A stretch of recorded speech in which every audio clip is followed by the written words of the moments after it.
மன்னாதி மன்னன் அத்தியாயம் 59. 2019 ஆண்டின் தலைவாயிலில் நின்று கொண்டிருக்கிறோம். அடுத்த 2 ஆண்டுகளில் அதிமுகவின் பொன்விழா துவக்கம். மக்கள் திலகம் எம்ஜிஆர் நிறுவிய அதிமுகவின் பொன்விழா நிறைவு. இதோ இப்போது நாம் பேசிக் கொண்டிருக்கிற 2022. 2022க்கு முந்தைய அந்த 3 ஆண்டுகளிலே அதிமுக வரலாறு காணாத புயலிலே சிக்கி தவித்தது என்றுதான் சொல்ல வேண்டும். முன்னதாக 2018 ஆகஸ்ட் மாதம் 7ஆம் தேதி கலைஞர் அவர்கள் காலமானார்கள்.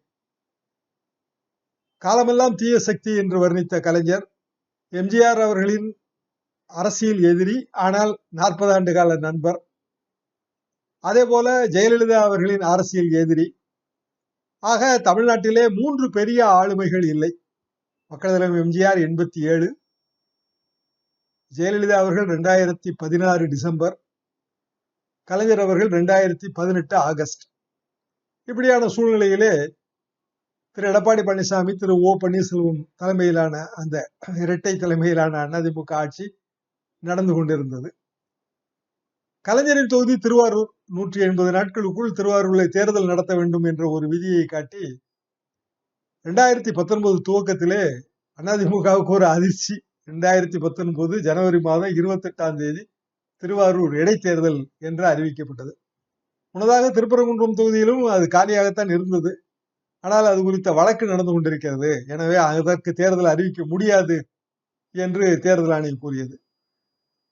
அதற்கடுத்த சில மாதங்களிலேயே மக்களவை தேர்தல் வருகிறது, அதோடு சேர்த்து நடத்தலாமே என்றெல்லாம் ஆட்சேபனைகள் கிளப்பப்பட்டன. ஆனால் தேர்தல் ஆணையம் பிடிவாதமாக இருந்தது. இடைத்தேர்தல் என்றாலே தமிழ்நாட்டிலே ஆளுங்கட்சி தான் வெற்றி பெறும் என்கிற ஒரு நம்பிக்கை. எனவே எடப்பாடி பழனிசாமி அவர்களுக்கு அது ஒரு வெற்றிகரமான தேர்தலாக அமையும், ஆளுங்கட்சியாக இருப்பதால் என்கிற ஒரு பார்வையும் முன்வைக்கப்பட்டது. 2019 வருகிற மக்களவை தேர்தலுக்கு அது ஒரு வெற்றிகரமான முன்னோட்டமாக அமையும் என்று கூறப்பட்டது. எம்ஜிஆர் அவர்கள் உயிரோடு இருந்த காலகட்டத்திலே மயிலாடுதுறை, அண்ணா நகர் 2 இடைத்தேர்தல்கள், அதில் எதிர்கட்சியான திமுக வெற்றி பெற்றது. அது ஒன்றுதான் இந்த விதிக்கு ஒரு மாற்று. ஜெயலலிதா மறைவுக்கு பிறகு ஆர்கே நகர் தொகுதி, நான் ஏற்கனவே போன அத்தியாயத்தில் சொன்ன மாதிரி, அது திரு டிடிவி தினகரன் வெற்றி பெற்றார். ஆளுங்கட்சியான அதிமுக இரட்டை இலை சின்னம் பின்னுக்கு தள்ளப்பட்டது. எதிர்கட்சியான திமுக கட்டுத்தொகை இழந்தது. இப்படியான சூழ்நிலையில் திருவாரூரிலும் மாற்றம் ஏற்படும் என்கிற ஒரு பார்வையும் முன்வைக்கப்பட்டது. கடைசியிலே திருவாரூர் தேர்தலை ரத்து செய்து விட்டார்கள். இப்படியான ஒரு சூழ்நிலையில் 2019 துவக்கம். இந்த 2019 துவக்கத்திலே சில புரட்சிகள் அதற்கு முன்னதாகவே திமுகவிலும் இருந்தது. அதாவது திரு மு க அழகிரி அவர்கள் 2018 செப்டம்பர் மாதம் 5ஆம் தேதி கலைஞர் நினைவிடத்திலே ஒரு அமைதி பேரணி நடத்தினார். திமுக தலைமையிலே தனக்கும் ஒரு பொறுப்பு வேண்டும் என்று அவர் நினைத்தார். ஆனால் அதற்கு இன்றைய முதல்வர், அன்றைய எதிர்க்கட்சி தலைவர் திரு மு க ஸ்டாலின் அவர்கள் இடம் கொடுக்கவில்லை. திமுகவில் என்னை சேர்த்துக் கொள்ள வேண்டும் என்று அழகிரி கோரிக்கை வைத்தார். இப்படியான சூழ்நிலையில் தான் இந்த திருப்பரங்குன்றம் திருவாரூர் இடைத்தேர்தல் பேச்சு. திருப்பரங்குன்றம் அழகிரியின் கோட்டை என்று ஒரு காலத்திலே வர்ணிக்கப்பட்டது. திருப்பரங்குன்றத்திலே தேர்தல் இல்லை என்று கூறிவிட்டது. திருவாரூர் இடைத்தேர்தல் அறிவிக்கப்பட்டு ரத்தானது. இதுதான் 2019 ஆரம்ப கட்டத்திலே இருந்த நிலைமை. அதிமுகவுக்கு கொஞ்சம் நிம்மதி பெருமூச்சு என்றுதான் சொல்ல வேண்டும். அதற்குள் 2019 தமிழகத்தில் கூட்டணி பேச்சுவார்த்தை பாரதிய ஜனதா தொடங்கியது. பியூஷ் கோயல் தான் அதிகாரப்பூர்வ நடுவர். அது முதலே எடப்பாடி பழனிசாமிக்கு அவருக்கு நெருங்கிய தொடர்பு. இப்போது சமீப காலமாக பியூஷ் கோயல் எடப்பாடி பழனிசாமியின் ஆதரவு வட்டத்திலிருந்து விலகிவிட்டார் என்றுதான் எனது டெல்லி நண்பர்கள் கூறுகிறார்கள். ஆனால் தமிழக பொறுப்பாளர் பியூஷ் கோயல் தான் அதிகாரப்பூர்வமான நடுவர் என்று டெல்லி மேலிடமே கூறிவிட்டது. பியூஷ் கோயலுக்கு பெரிய வரலாறு இருக்கிறது. அவரது தந்தையார் வாஜ்பாய் அமைச்சரவையிலே கப்பல் போக்குவரத்து மந்திரி, மூத்த தலைவர், பாரதிய ஜனதா மூத்த தலைவர்களில் ஒருவர். பியூஷ் கோயல் அவர்களுக்கும் மோடி அமைச்சரவையிலே கிட்டத்தட்ட 3வது 4வது இடம். ரயில்வே மந்திரி அப்போது 2014 2019. வாரிசு அரசியல் என்று பாரதிய ஜனதா கூறினாலும் அங்க அதுதான் நடந்து கொண்டிருக்கிறது என்பதுதான் உண்மை. திமுக கூட்டணி கிட்டத்தட்ட பழைய கூட்டணி தான், அது உறுதியாகிவிட்டது. எனவே தமிழ்நாட்டில் நடந்து கொண்டிருப்பதுதான் மோசமான ஊழல் ஆட்சி என்று அமித்ஷா கூறிய அதிமுகவோடு பாரதிய ஜனதா உறவு கொள்ள நினைத்தது. இந்த மக்களாட்சி, மன்னிக்கவும், மக்களவை தேர்தல் அந்த நாடாளுமன்ற எம்பி சீட்டு என்று வந்தால் அந்த கொள்கையெல்லாம் காற்றில் பறக்க விட்டு விடுவார்கள் என்பதுதான் எனது கடந்த கால அனுபவம். அதுதான் நடந்தது. எனவே கூட்டணி பேச்சுவார்த்தை துவங்கி நடக்கும்போது அதிமுக அந்த நிலவரம் என்ன என்று பார்த்தால் அது கொஞ்சம் கலவரமாகத்தான் இருந்தது. சொல்ல போனால் இப்போது வெளிவந்துள்ள அறிக்கையிலே ஓபிஎஸ் உடனே முதல்வரானார் என்றெல்லாம் கூறுகிறார்கள். ஆனால் வெங்கையா நாயுடு அப்போது துணை ஜனாதிபதி. ஜெயலலிதா அவர்கள் இறந்த உடனேயே இங்கு அவர்தான் எல்லா ஏற்பாடுகளையும் பார்த்தார். அதெல்லாம் அனைவருக்கும் தெரிந்த செய்திதான். எந்த விதமான ஒரு இடைவெளியும் இல்லாமல் ஓபிஎஸ் முதல்வராக்கப்பட்டார். அதற்கு முக்கிய காரணம் வெங்கையா நாயுடு தான் என்றுதான் நாம் கூற வேண்டும். எப்போதுமே அதிமுக அரசியல் குழப்பங்களுக்கு பின்னணி பாரதிய ஜனதா தான். அதுல எனக்கு சந்தேகமே கிடையாது. அதாவது 50களின் துவக்கத்திலே ஒரு மக்கள் கழகத்தின் படம் ஒன்று உண்டு, சர்வாதிகாரி என்று. அதிலே ஒரு காட்சி, வில்லன் பி.எஸ். வீரப்பா. அவர் சொல்வார், நாட்டு மக்களின் கவனத்தை நீ திசை திருப்பு, உடனே ஒரு தர்ம யுத்தம் தொடங்கு என்று. இருக்கிற விஷயம்தான். யூடியூப் சேனல்களிலே நீங்கள் சர்வாதிகாரி என்று அடித்து தேடினால் இந்த வசனமே வரும். அதே போலத்தான் ஜெயலலிதா மரணத்தில் மர்மம் என்று தர்ம யுத்தம் அறிவித்தார். அது பிறகு ஆளுநர் வித்யாசாகர் ராவ் ஹேண்ட் ஷேக் செய்து வைத்து அதையெல்லாம் முடித்தார். இன்றைக்கு அறிக்கை எல்லாவற்றையும் குழப்பிக் கொண்டிருக்கிறது. ஒருவேளை இப்படியான ஒரு நிலைமையிலே அரசியலிலே பல நேரங்களில் அமுக்கு நீச்சல் உண்டு. நான் அதை பார்த்திருக்கிறேன். அதாவது உரிய சந்தர்ப்பம் வரும் வரை அப்படியே அமுங்கிக் கொண்டே இருப்பார்கள். ஆனால் நீச்சல் அடித்துக் கொண்டிருப்பார்கள். சந்தர்ப்பம் வரும்போது வேகமாக கைகளை வீசி போட்டு கரை தொட்டு விடுவார்கள். இப்படியான சூழ்நிலையில ஜெயலலிதா அவர்களுக்கான சிலை திறப்பு தலைமை கழகத்தில் நடந்தது. அந்த சிலையை எப்படித்தான் வடிவமைத்தார்கள் என்பது இன்று வரை எனக்கு ஆச்சரியம்தான். சிரிப்பாய் சிரித்தது. அதை எல்லோருமே இது என்ன எடப்பாடி பழனிசாமி அவர்கள் அம்மா சிலையா என்றெல்லாம் கூட கிண்டல் அடித்தார்கள். சமூக ஊடகங்களில் கேலி பொருளாக மாறியது ஜெயலலிதா அவர்களின் சிலை. அதற்கு பிறகு 2வது சிலை, அதெல்லாம் மறந்து விட்டார்கள் இன்றைக்கு. இதெல்லாம் 2019 2வது சிலையை அது ரொம்ப நாள் ஒரு துணியை போட்டு மூடி வைத்திருந்தார்கள். அதற்கு பிறகு கொஞ்சம் வேற வைத்து அந்த சிலையை திறந்தார்கள். நியாயமாக ஒரு விழாவாக நடத்தி சிறந்திருக்க வேண்டும். ஜெயலலிதா அவர்களுக்கான இரங்கல் கூட்டம் கூட நடத்தவில்லை. இதுதான் இதே தெய்வத்திற்கு காட்டுகிற மரியாதை. இப்படியான சூழ்நிலையில் டெல்லியை தாஜா செய்வது, அதன் நாட்களை கடத்துவதுதான் அதிமுக அரசியலாக இருந்தது. அதில் மாற்று கருத்து இல்லை. அன்வர் ராஜா, தம்பித்துரை எல்லாம் அந்த பாரதிய ஜனதா கூட்டணிக்கெல்லாம் ஆரம்பத்திலே பெரிய அளவுக்கு புருவம் நெறித்தார்கள். தம்பித்துரை மட்டும் கடைசி வரைக்கும், அன்வராஜா மட்டும் கடைசி வரைக்கும் அந்த புருவம் நெறித்தார். தம்பித்துரை அப்படியே கொஞ்சம் அமுங்கி விட்டார். அதற்குள் இந்த கொடநாட்டிலே கொள்ளை கொலை, அது எல்லாம் எடப்பாடி பழனிசாமி ஆட்சியில அந்த விசாரணை இதெல்லாம் பத்திரிகைகளிலே தலைப்பு செய்தி. இப்படி அதிமுக அரசியல் என்பது மிகப்பெரிய தர்ம சங்கடத்திலும் ஒரு பெரிய இடியாப்ப சிக்கலிலும் மாட்டி தவித்த காலகட்டம் அந்த 2019. சமூக வலைதளங்களிலே மிகப்பெரிய கேலி பொருளாகவே அது இருந்தது. அதுல அந்த சயான், மனோஜ், மேத்யூஸ் அவர்கள்லாம் பேட்டி கொடுக்க தொடங்கினார்கள். மாநில அரசு தான் காரணம், எடப்பாடி பழனிசாமி தான் காரணம் என்றெல்லாம் பேட்டி வந்தது. இப்படியான சூழ்நிலையில் அப்போது இருந்த எம்பிக்கள் என்பது மொத்தத்திலே கிட்டத்தட்ட 50 எம்பிக்கள், ராஜ்யசபா லோக்சபா சேர்த்து மிகப்பெரிய வாக்கு வங்கி கொண்ட ஒரு கட்சி அதிமுக. மாநில அரசு வேறு.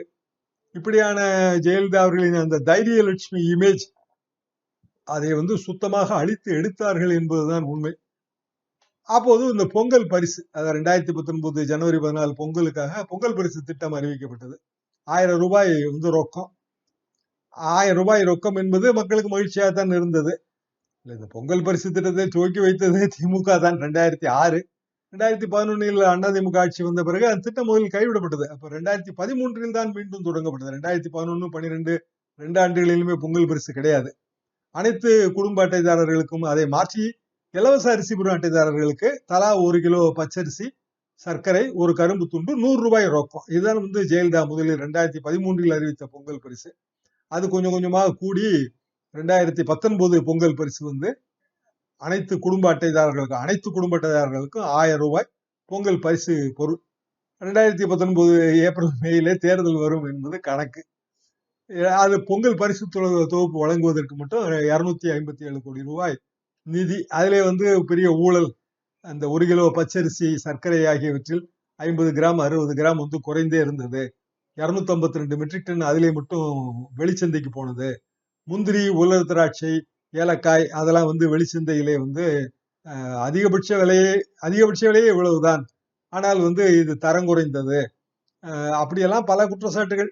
1 கிலோ முந்திரி பருப்பு விலை வந்து 750 ரூபாய், உலர் திராட்சை 140 ரூபாய், ஏலக்காய் 1281 ரூபாய்.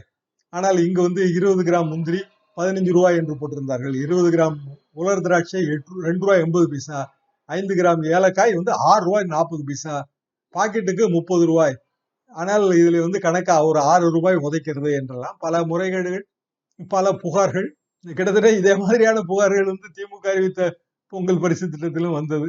ரெண்டுமே உண்மைதான். 2 அடி நீள கரும்பு அது 15 ரூபாய்க்கு கொள்முதல் செய்ததாக சொன்னார்கள். ஆனால் வந்து 2 அடி நீள கரும்பே வந்து 4 ரூபாய், 5 ரூபாய், 6 ரூபாய் தான் விலை இருந்தது. அதுல மட்டும் 10 ரூபாய் என்றெல்லாம் வந்து பெரிய அளவுக்கு புகார்கள். துணிப்பை வந்து 15 ரூபாய். ஆனால் அந்த துணிப்பையின் விலை வந்து அந்த அளவுக்கு ஒர்த் இல்லை. இப்படி வந்து உடனே அது சென்னை உயர்நீதிமன்றத்தின் வழக்கு. இப்படியான பல பிரச்சனைகள், குட்கா முதல் டெண்டர் வரை, பொங்கல் பரிசு தொகுப்பு வரை பல்வேறு சிக்கல்கள். எம்ஜிஆர் ஆட்சியிலும் ஜெயலலிதா ஆட்சியிலும் இந்த மாதிரியான புகார்களை நான் பார்க்க முடியாது. ஏழை எளிய மக்களுக்கு வழங்கப்படுகிற பொருட்களிலே எப்போதுமே இந்த மாதிரியான இடைத்தரகர்கள் கொள்ளையடிப்பதற்கு அல்லது மேலிடத்திற்கு கமிஷன் போவதற்கு அவர்கள் விடவே மாட்டார்கள். ஆனால் இங்கு வந்து அந்த பிரச்சனை பெரிய பிரச்சனையாக எழுந்தது. வாக்கரசியல் என்று பார்த்தாலே அது எப்போதுமே வந்து ஒரு தலைவருடன் இவ்வளவு பேர் இருக்கிறார்கள், என்னென்ன தளபதிகள் இருக்கிறார்கள், அந்த பிரமிப்பெல்லாம் ரொம்ப முக்கிய தேவை. பாரதிய ஜனதா கூட்டணி என்று அறிவிக்கப்பட்டவுடன் அகில இந்திய அளவிலே நம்பகத்தன்மையை உறுதிப்படுத்திக் கொள்வதற்கு அதற்கு வந்து ஒரு தமிழ்நாட்டிலே ஒரு கட்சி தேவைப்படுகிறது. அது அதிமுக என்று அது அது முடிவு செய்கிறது. அதற்கு பல லாபியிஸ்டுகள். அதிமுகவுக்கான சிக்கல் 2021 வரை மாநில அரசை காப்பாற்றிக் கொள்ள வேண்டும். 2019 மக்களவை தேர்தலோடு 18 சட்டமன்ற தேர்தல்கள், இடைத்தேர்தல்கள் முதலில் அறிவிக்கப்பட்டன. அதற்கு பிறகு ஒரு 4, ஆக மொத்தம் 22 சட்டமன்ற தேர்தல். 22ல் சில தொகுதிகளை வெற்றி பெற்றால் நமக்கு மெஜாரிட்டி பிரச்சனை வராது என்று அதிமுக நினைத்தது. இப்படி எந்த காலகட்டத்திலும் பாரதிய ஜனதாவோடு உறவே கிடையாது என்று அடித்து கூறிய ஜெயலலிதா பாதையில் இருந்து விலகியது அதிமுக. பாமகவோடு உறவே கிடையாது என்று கூறிய ஜெயலலிதா பாதையில் இருந்து விலகியது அதிமுக. ஆக அதிமுக, பாமக, பாரதிய ஜனதா என்று ஒரு அவியல் கூட்டணி, வாசன் அவர்களின் கட்சி, இப்படியான ஒரு நிலைமை. திமுகவும் அப்படிதான். 2014 காங்கிரஸோடு ஒட்டும் இல்லை, உறவும் இல்லை என்று பொதுக்குழுவில தீர்மானமே நிறைவேற்றினார்கள். ஆனால் வருங்கால பிரதமர் ராகுல் என்று வந்து ஸ்டாலின் அவர்களே வந்து 2019 தேர்தல் பிரச்சாரத்தில் கூறினார். இப்படி சரித்திரம் காணாத சர்ச்சை. அதற்கு கொஞ்சமும் சளைத்ததல்ல. இன்றைக்கு மோடி அவர்கள் கேதார்நாத்திலே தரிசனம் செய்கிற படங்கள் எல்லாம் நாம் பார்க்கிறோம். காரணம் இமாச்சல பிரதேசம், குஜராத் தேர்தல். 2019 வந்து கேதார்நாத்திலே அவர் ஒரு தியான குகையிலே போய் இருந்தார். அவருக்காகவே வடிவமைக்கப்பட்ட தியான குகை. பிரதமர் அவர்கள் வழிபாடு செய்யும் போது 7ஆம் கட்ட தேர்தல் பாக்கி இருந்தது. தேர்தல் பாக்கி இருக்கும் போது எப்படி வந்து இந்த மாதிரியான வழிபாடு செய்யலாம், ஒரு வாக்குப்பதிவு இதனால் பாதிக்கப்படாதா, இப்படி எல்லாம் பல கேள்விகள் எழுப்பின. தேர்தல் ஆணையத்தின் ஒரு கமிஷனர் லாவோசா அவரே வந்து இதற்கு வந்து ஆட்சேபனை எழுப்பினார். ஆனால் பிற தேர்தல் ஆணையர்கள் அதை கண்டுகொள்ளவில்லை. ஆக மோடி அவர்கள் கேதார்நாத் குகையில் வழிபட்டது, அவர் வந்து விழுந்து வணங்கியது, தியானம் செய்தது, இதெல்லாம் வந்து படக்காட்சிகளாக, ஊடக காட்சிகளாக வெளிவந்தன. 2019 தேர்தல் அப்பட்டமாக இது வாக்காளர் மனநிலையை பாதிக்காதா என்கிற கேள்விக்கு பதில் கூட வேண்டிய குவாசி ஜுடிஷியல் அத்தாரிட்டி, அதாவது பாதி நீதிமன்றம், பாதி நீதிபதியின் பொறுப்பு அவர்களுக்கு. அவர்கள் எந்த பதிலுமே சொல்லவில்லை. 2019 மே மாதம் 23ஆம் தேதி வாக்கு எண்ணிக்கை தொடங்கியது. இங்கே தமிழ்நாட்டை பொறுத்தவரையிலே அதிமுக படுதோல்வி. ஒரே ஒரு தொகுதி வெற்றி, தேனி. அது ஓபிஎஸ் அவர்களின் மகன். இன்றளவும் அவர்தான் அதிமுகவின் ஒற்றை எம்பி. ஆனால் அவரை வந்து எடப்பாடி பழனிசாமி அவர்கள் கட்சியை விட்டு நீக்கிவிட்டார். ஆனால் சபாநாயகர் இன்னமும் அவரை வந்து அதிமுக எம்பி என்றுதான் அழைக்கிறார். அந்த ஹோதாவிலே அவருக்கு கமிட்டிகளில் பதவியும் தரப்படுகிறது. ஒரு விசித்திரமான தேர்தல் அரசியல், மத்திய மாநில அந்த அரசியல் சக்கரம் இப்படிதான் இருக்கிறது. இது இப்படியான சூழ்நிலையில வந்து அதிமுகவின் பாப்புலர் ஓட்டு அது ரொம்ப குறைந்து விட்டது. 2019 மக்களவை தேர்தலிலே கிட்டத்தட்ட 53% திமுக கூட்டணி. பொதுவாக 4-5% வித்தியாசம் இருக்கும். ஆனால் 53% திமுக கூட்டணி, 26-27% தான் அதிமுக கூட்டணி. இப்படியான ஒரு நிலைமை. திமுக அணி வந்து 38 தொகுதிகளை கைப்பற்றியது. இப்படியான சூழ்நிலையிலே இதெல்லாம் வந்து அதிமுகவின் உட்கட்சி பூசல். ஊர்ல வந்து வெயில்ல நிறுத்தாதீங்க சைக்கிள, காத்து இறங்கிரும் என்று பெரியவர்கள் சொல்வார்கள். இங்கு தேர்தல் தோல்வி என்கிற வெயில், காற்று கடுமையாக இறங்குகிறது சைக்கிளில் இருந்து. ஆனாலும் வந்து அதிமுகவில் எந்த தேர்தல் தோல்வி பற்றி ஆராய்வதற்கு ஒரு குழு கூட அமைக்கப்படவில்லை. அப்போது ராஜன் செல்லப்பா வந்து இரட்டை தலைமை என்பதால் தான் இந்த பிரச்சனை என்று சொன்னார். ஆனால் இரட்டை தலைமையில் ஒரு தலைமை ஓபிஎஸ் அவர் ஒரு வெற்றி பெற்றிருக்கிறாரே, அதை யாருமே கேட்கவே இல்லை. அதிமுகவின் தேர்தல் தோல்விக்கு காரணம் ஓ பன்னீர்செல்வம் இரட்டை தலைமை அவர் ஒத்துழைக்கவில்லை என்று கூறினார்.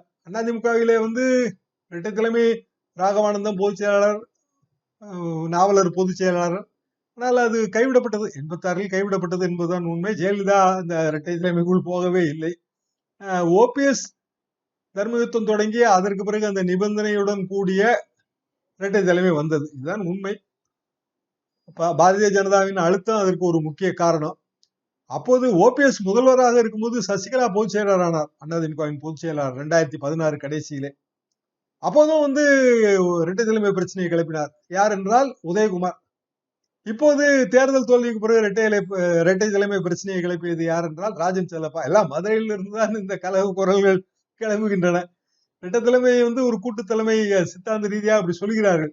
ஆனால் உண்மையில் என்ன, அந்த தேர்தல் சின்னத்தை ஒதுக்குகிற பி ஃபார்ம் ஏ ஃபார்ம் கையெழுத்து போடுகிற உரிமை யாருக்கு? அதுதான் காரணம். எதுவாக இருந்தாலும் 2 பேரும் கையெழுத்து போட வேண்டும் என்று வரும்போது அவரவருக்கு வேண்டியவர்களுக்கு அல்லது அவரவர் ஆதரவாளர்களுக்கு அந்த சீட்டு கொடுப்பது, இதில் தான் அந்த சிக்கல் வருகிறது. தேர்தல் தோல்வியால் ஏன் இந்த பிரச்சனை வந்தது? ஆர்கே நகர் தேர்தல் தோல்வி வந்தது தானே, அப்போதும் இரட்டை தலைமை இருந்தது, ஏன் யாருமே இந்த கேள்வியை எழுப்பவில்லை?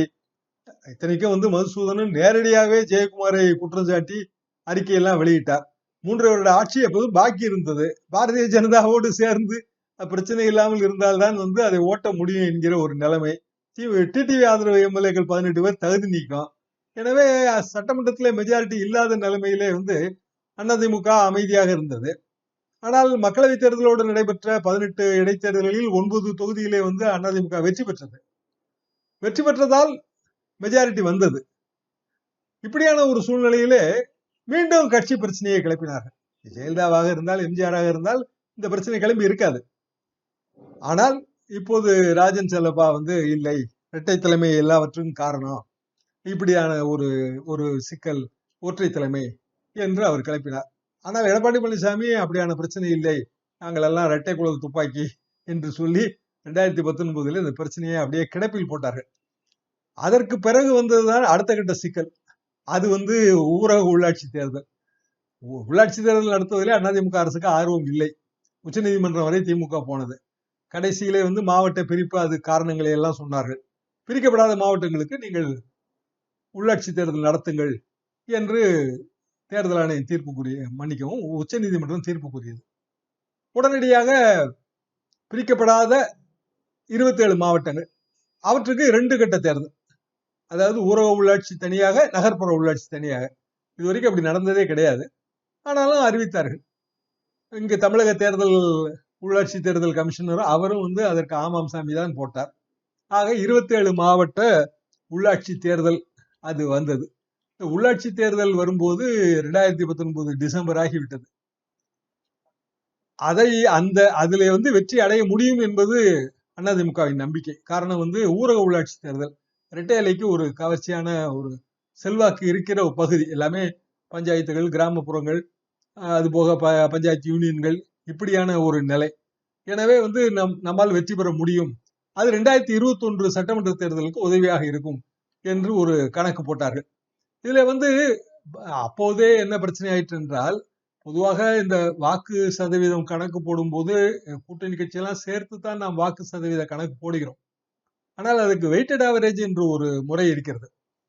அதாவது எடையிட்டு சராசரி என்று சொல்வார்கள். அதுல வந்து இந்த ஒவ்வொரு பகுதியிலும் உதாரணமா பாமக கூட்டணி என்றால் அதுக்கு இவ்வளவு ஓட்டு இருக்கும் என்று தோராயமா கணக்கு போட்டு அதை கழித்து விட்டு பார்க்க வேண்டும். அப்படி பார்க்கும்போது அதிமுக ஓட்டு வங்கி மிகவும் குறைந்திருந்தது.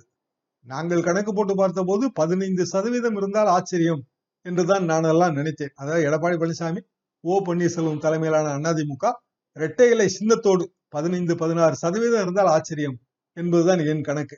இந்த ஆவரேஜ் கணக்கு, எளிய சராசரி முறை, அது வந்து பொதுவா அனைத்து தொகுதிகளுக்கும் சமம், அனைத்துக்கும் ஒரே எடை அளவீடு தான். இடையீட்டு சராசரி அப்படி இல்லை, தொகுதிக்கு தொகுதி மாறுபடும். தொகுதி தொகுதி அந்த கூட்டணி, அந்த வேட்பாளர் இவற்றுக்கெல்லாம் நாம் வந்து ஒரு வெயிட்டட் ஆவரேஜ் போட்டு ஒரு கணக்கு போட வேண்டும். கொஞ்சம் தோராயமான கணக்கு தான், ஆனால் ஒரு கட்சியின் பலத்தை அறிந்து கொள்வதற்கு அது ரொம்ப உதவியாக இருக்கும். பாரதிய ஜனதா அப்போது 5 லோக்சபா தொகுதிகள், அதற்கு ராமநாதபுரம், கோவை, ரொம்ப குறைந்த வித்தியாசத்தில் தான் தோல்வி. ஆனால் அதிமுக வேட்பாளர்கள் அதே பகுதியிலே வந்து மிக அதிக ஓட்டு வித்தியாசத்திலே வந்து அவர்கள் வெற்றி வாய்ப்பை இழந்திருந்தார்கள். டிடி தினகரன் அவர்களின் அமமுக பெற்ற வாக்குகளும் அதற்கு ஒரு காரணம்.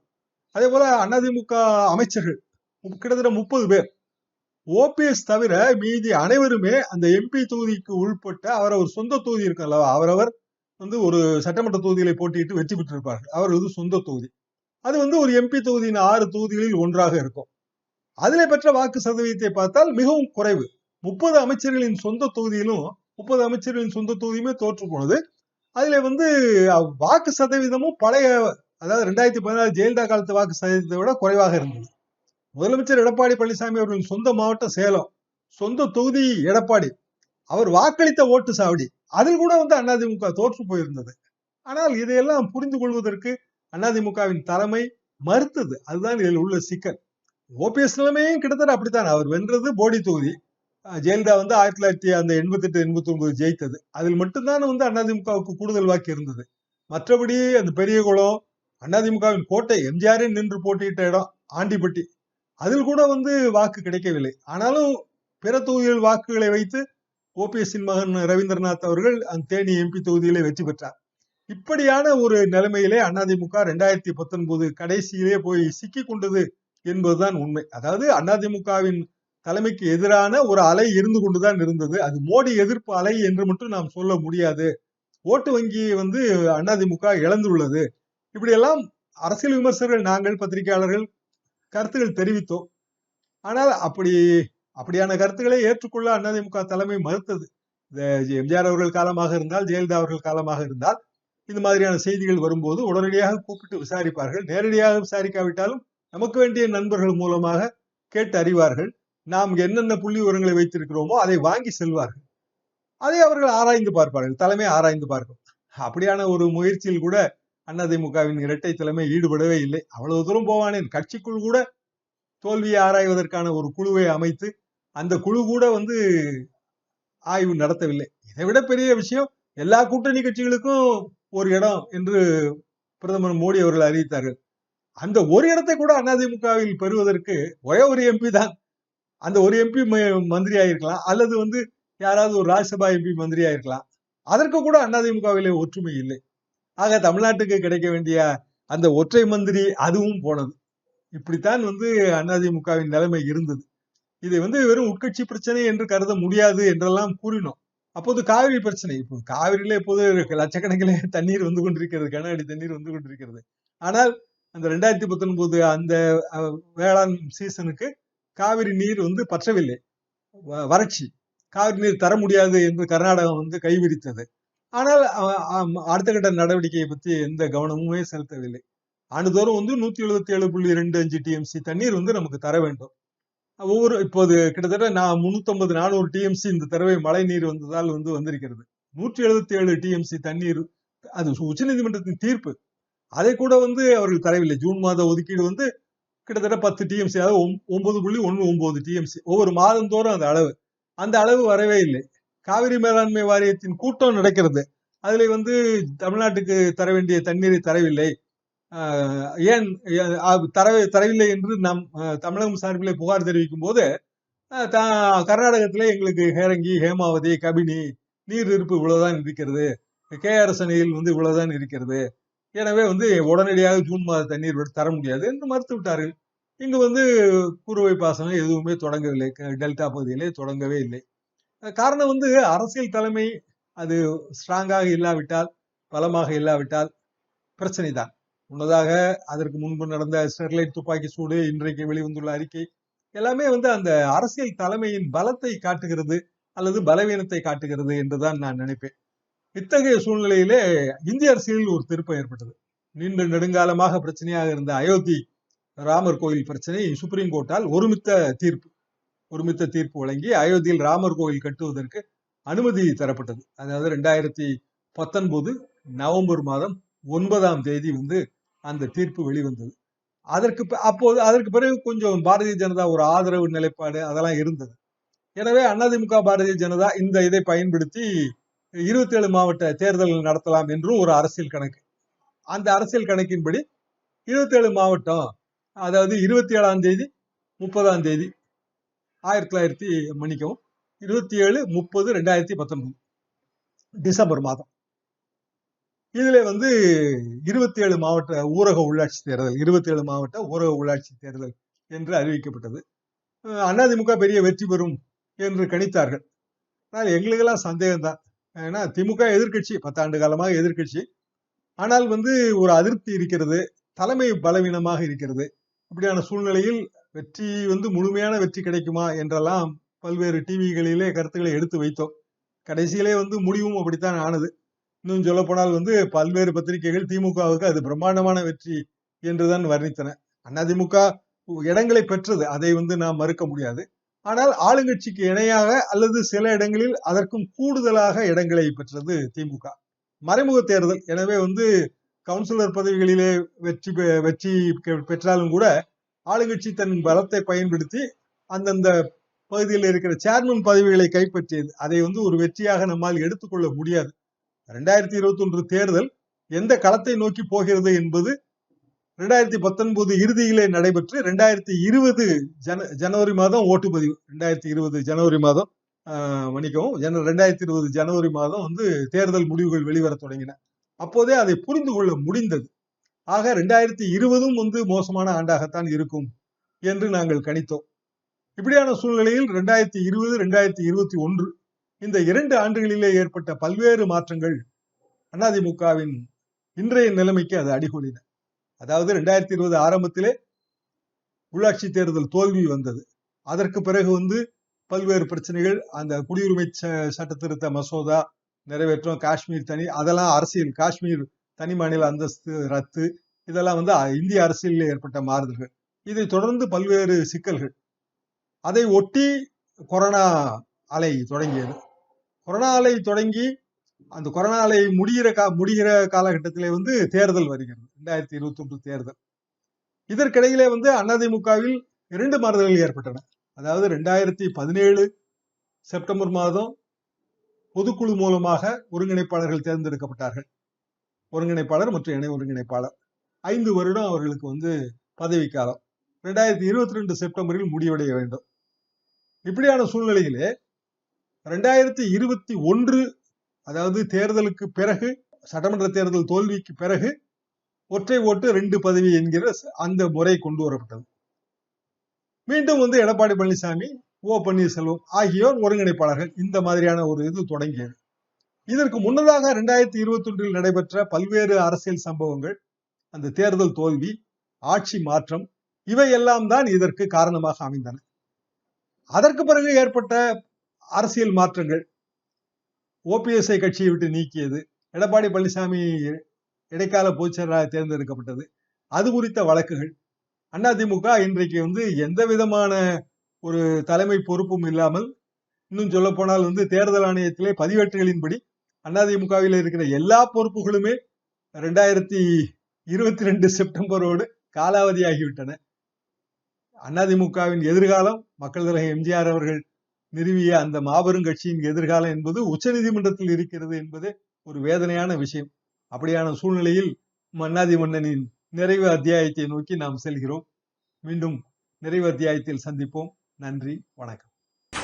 இந்த காலத்து இளைஞர்கள் பழைய விஷயங்களை, இப்போ நம்ம சரித்திரம் படிக்கிற மாதிரி நம்முடைய பழைய நம்ம நாட்டில் நடந்தது, தலைவர்கள் எப்படி எப்படி ஆட்சி செஞ்சாங்க, என்னென்ன சாதுரியத்தை பயன்படுத்தினாங்க அப்படிங்கிறத இந்த காலத்து இளைஞர்கள் தெரிந்து கொள்ள வேண்டும் அப்படிங்கிற ஒரு எண்ணத்தில் தான் எம்ஜிஆரை பற்றிய சில சுவையான தகவல்களை நம்ம சொல்கிறோம். அன்பார்ந்த தமிழ் நெஞ்சங்களே, மன்னாதி மன்னன் வரலாற்று தொடர் ஒவ்வொரு செவ்வாய் மற்றும் வெள்ளி மாலை 5 மணிக்கு உங்கள் எம்ஜிஆர் யூடியூப் சேனலில் பதிவேற்றப்படும்.